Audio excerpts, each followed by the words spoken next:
नमस्कार मंडळी, चला की कधी तुम्ही दह्यातली भेंडी बनवली नसली तर बनवून बघा, खूप भारी होते. नक्की एकदा बनवा. तर भेंडी घ्यायची, भेंडीला स्वच्छ घ्यायचं, मोठमोठ्याला कापून घ्यायचं. एका बाउलमध्ये भेंडी घ्यायची, त्याच्यात लाल तिखट, हळदी पावडर, धने पावडर, बेसन पीठ, तेल टाकायचं आणि त्याला छान मिक्स करून घ्यायचं. मग कढईमध्ये तेल टाकून घ्यायचं, त्याच्यामध्ये भेंडी टाकून घ्यायची. भेंडीला छान फ्राय करून घ्यायचं. भेंडी फ्राय झाली की एका प्लेटमध्ये काढून घ्यायचं. त्यात कढईत तेल टाकायचं, जिरे टाकायचं, बारीक चिरलेला कांदा टाकून घ्यायचा. कांद्याला परतून घ्यायचं. मग अद्रक लसणाची पेस्ट टाकायची, तिला पण परतून घ्यायचं. बेसिक मसाले, हळदी पावडर, लाल तिखट, गरम मसाला, कांदा लसूण मसाला टाकून छान परतून घ्यायचं. बेसन पीठ टाकायचं, त्याला 2-3 मिनटं परतून घ्यायचं. मग त्याच्यामध्ये दही टाकून घ्यायचं.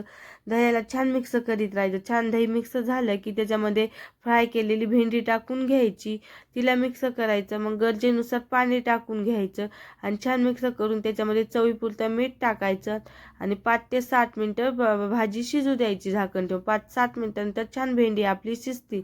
मग वरून कोथिंबीर टाकायची.